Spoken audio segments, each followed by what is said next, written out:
What is up, guys? EJ here, aka PuckBond007, and welcome to the Movie Reviewers 100, this great collaboration on YouTube that I'm proud to be a part of.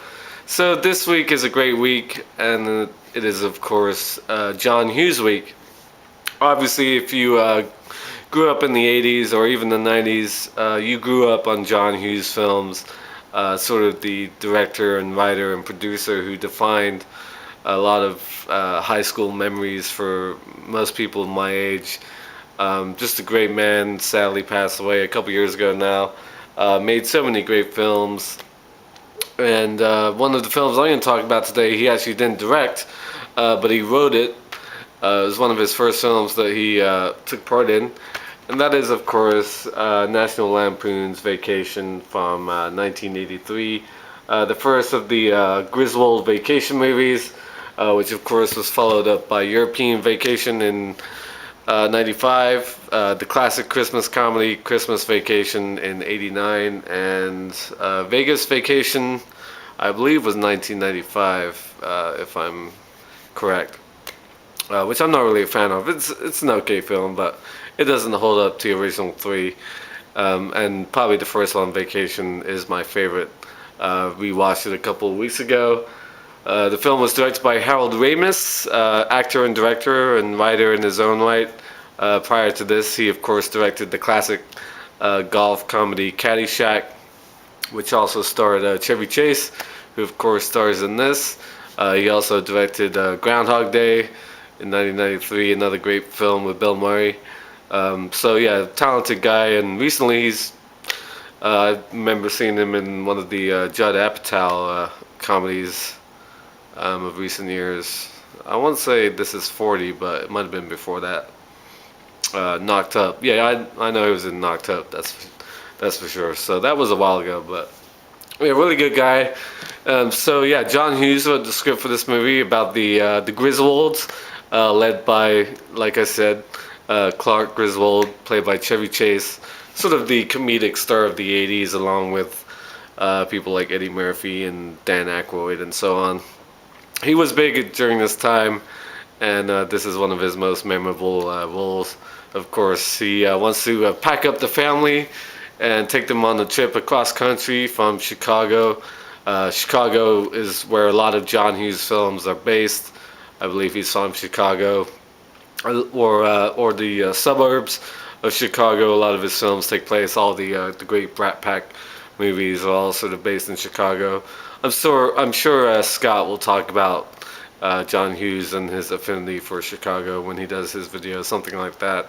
But yeah, Griswold wants to take his family from Chicago to Los Angeles, drive across country, and go to the theme park, Wally World, sort of a... I'm not even sure what it is. I don't know if it's even real, to be honest. I've never heard of Wally World, or the TV show that it's based on, supposedly, in this movie. I didn't grow up in this country at that time, so I'm not even sure if it's a real thing. Just maybe a made-up theme park character, whatever. Wally the Moose. I love the opening scene in this film where he's trying to buy a new car. He's like trading in the old family station wagon for a new one. And the great Eugene Levy, great comedic actor in his own right, who of course played the Jim's dad in all the American Pie films. Still looks the same, basically, just a younger version of himself in 1983 with that curly hair. And yeah, really funny scene. I love the opening scene when he's buying the car with his son, who I'll get to in a minute. So yeah, he packs up the family, which of course includes his wife Ellen, played by the very beautiful Beverly D'Angelo. There's a great gratuitous nudie shot when she's taking a shower later on in the movie, and Clark comes along pretending to do a psycho bit with a bottle of shampoo. The kids, of course, Rusty and Audrey. Rusty is played by the very good Anthony Michael Hall. Anthony Michael Hall, of course, went on to star as King of the Nerds, King of the Geeks, in all those Brat Pack films. 16 Candles, especially. The Breakfast Club he's great in, and Weird Science, of course.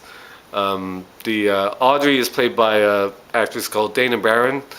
I don't know if she was. I know she wasn't the Audrey in European Vacation. I'm not sure if she was the Audrey in Christmas Vacation. They always seem to change around the Audreys in these films, and actually Rusty as well, because Rusty's played by a different actor in the second one as well, and maybe even the third one. So yeah, they get in the new station wagon that he ends up buying because he doesn't get the one he wants, and his old car gets destroyed at the dealership, and they all jump in and head out on the road. Of course, all kinds of stuff goes wrong on the road.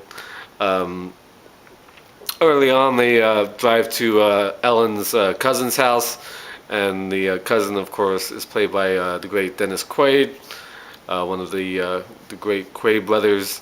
Basically, this redneck hick family out in the sticks in Kansas.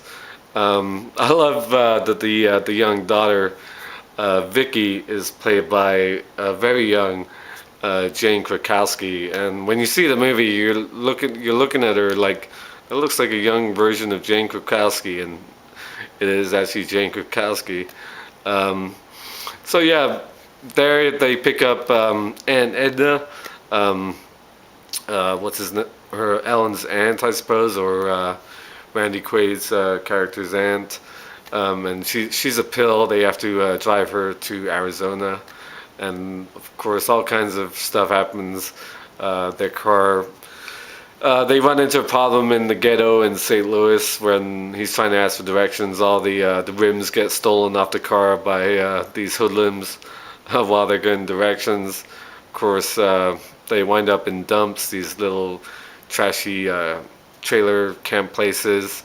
So everything's a disaster on the trip. Of course, you know the big surprise is about what happens to Aunt Edna and her dog, if you've seen the film, which I will go into. But it's a very funny movie, and of course, when they finally get to Wally World, they run into a problem because the park is closed, and then Clark goes a little haywire. He just wants his family to have fun. He wants to have a good time. He wants to spend time with his family because he doesn't get to do it that much. I love before this when he jumps the car off the road, and it goes like flying 50 yards, and he has to walk out in the desert to find a tow truck, a service station. But before that, he shares a beer with Rusty. That's probably my favorite scene in the movie when they're talking, and Rusty basically downs the whole beer, and then he hands it back to Clark, and he's about to take a sip, and he looks at it like, God damn, you drank the whole thing. I love that moment. There's just something about it. Anthony Michael Hall is really funny in this. I've always liked him in all those Brat Pack movies. Of course, also I should mention the film introduced the world to the great supermodel at the time, Christy Brinkley, gorgeous blonde driving a hot red Ferrari. Basically my dream car when I was growing up. That was like the exact version I was talking about when I was talking about License to Drive, in fact, and maybe something else I brought that up in. Yeah, that red Ferrari is basically my dream car when I was a kid. I don't know if it had anything to do with the fact that it came with a hot blonde like Christy Brinkley, but of course she and Clark have a little flirtation on the road as they drive past each other, and then they meet up later on in a hotel. So like I was saying, when they get to LA, of course the park is closed. Clark goes a little haywire, buys a BB gun, a fake gun, and holds up the security guard.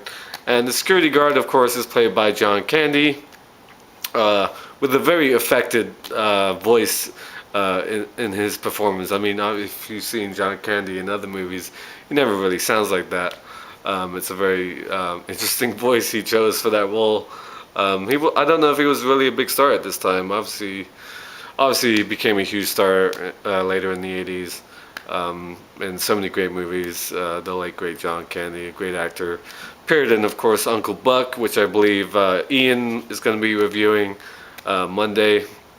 And Alan, our fearless leader who finally returned after a well-deserved absence. He did The Great Outdoors with John Candy and Dan Aykroyd. Great movie from 1988, which I really enjoy as well. Yeah, John Candy, just a great guy. And I believe somebody's doing Planes, Trains, and Automobiles. I think that might be James. So yeah, it's a great movie. Classic, of course. If you grew up in the 80s, you know John Hughes movies. Everybody's seen at least one vacation movie, probably all of them. National Lampoon's Vacation from 1983 is my pick for John Hughes week. So yeah, like I said, check out all you guys' upcoming videos this week. Gonna be a good week. And thank you for watching as always. And until next time, I'll see ya. Bond. James Bond.